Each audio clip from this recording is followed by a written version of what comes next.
Hi everyone, my name is Malia Guder and today I will be presenting on special needs groups and disasters. June Isaacson Kales once said, "Disasters are always inclusive. Response and recovery are not unless we plan for it." These wise words are important not just for emergency managers to remember, but for all of us. There is a wide range of individuals in the United States living with disabilities, and it's important that we take special considerations in remembering to include them, especially in the planning and recovery phases of emergency management. Although there is no universal definition for special needs, FEMA considers individuals requiring additional accommodations, care, or support in disasters as members of this population. They may require additional needs before, during, and after an incident in functional areas, including but not limited to maintaining independence, communication, transportation, supervision, and medical care. Individuals within this population may be diverse, and accommodations may vary depending on the severity of their disability. As such, special needs populations can be difficult to prepare for and can often be overlooked in disaster planning, response, and recovery.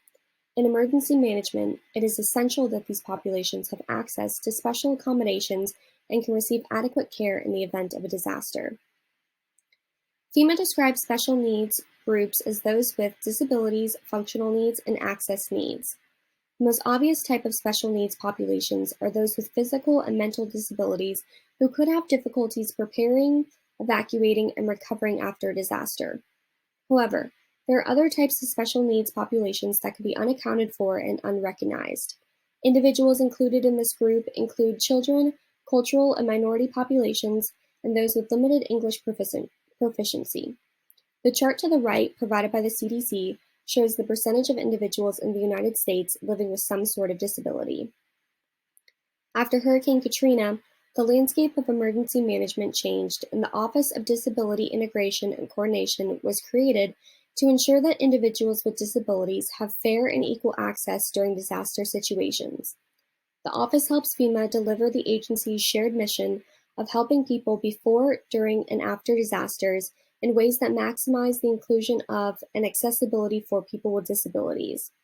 Essentially, they provide federal, state, local, tribal, and territorial governments, the public sector, and nonprofit organizations with the tools, training, and resources, along with strategies necessary to help ensure that people with disabilities can participate in and benefit from programs and services during all phases of emergency management.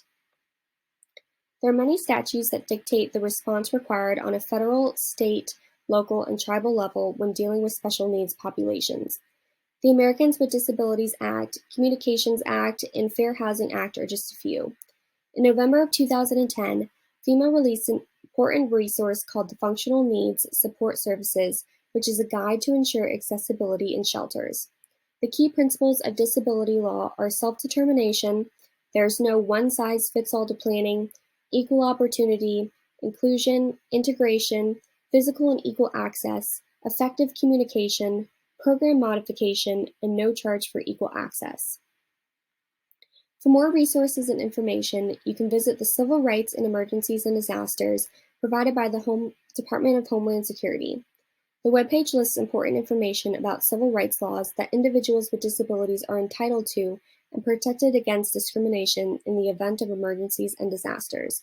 There you can find other key resources as well, like guides, equal access laws, and other services like how to ask for help or file a complaint. There are 4 phases of emergency management, which include mitigation, preparedness, response, and recovery.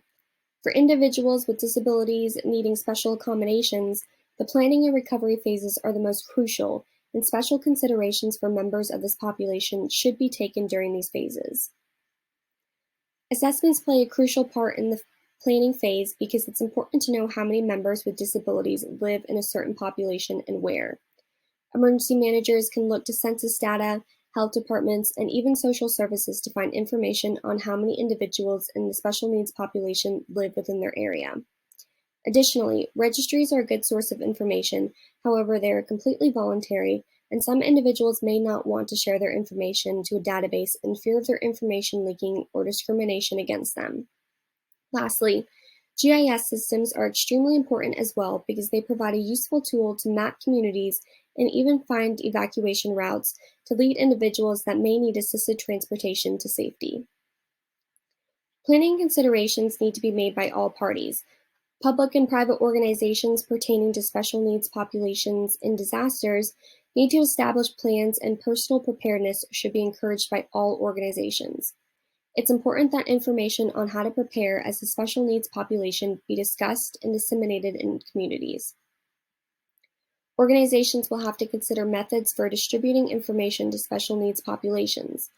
Messages should be accessible to all populations and sent out in a timely manner containing all necessary information.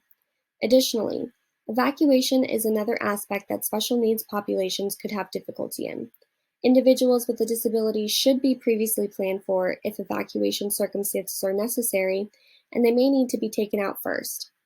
Having reliable transportation methods to and from their homes is an important aspect in this planning phase. Shelters need to be a top priority as well for emergency managers, and any individuals with a disability should have appropriate care given to them while in a shelter or sheltering in place. All shelters should be ADA accessible and HIPAA compliant, and there should be a guide for which facilities need power restoration first in order for life-saving equipment to run.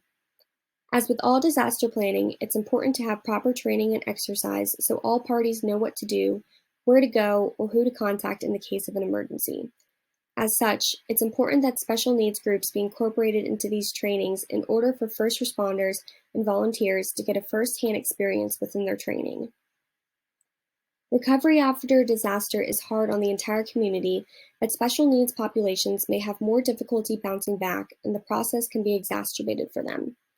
All organizations should consider how to restore services and facilities that accommodate these populations and look to give a helping hand to those who may need it most. In conclusion, some believe that it's impossible to plan for every type of population. Though it can be difficult to plan for special needs populations, it is the legal and moral responsibility of emergency managers and planners to incorporate them in disaster planning and recovery. Thank you for listening, and I hope you learned a little bit more about special needs groups in the event of disasters.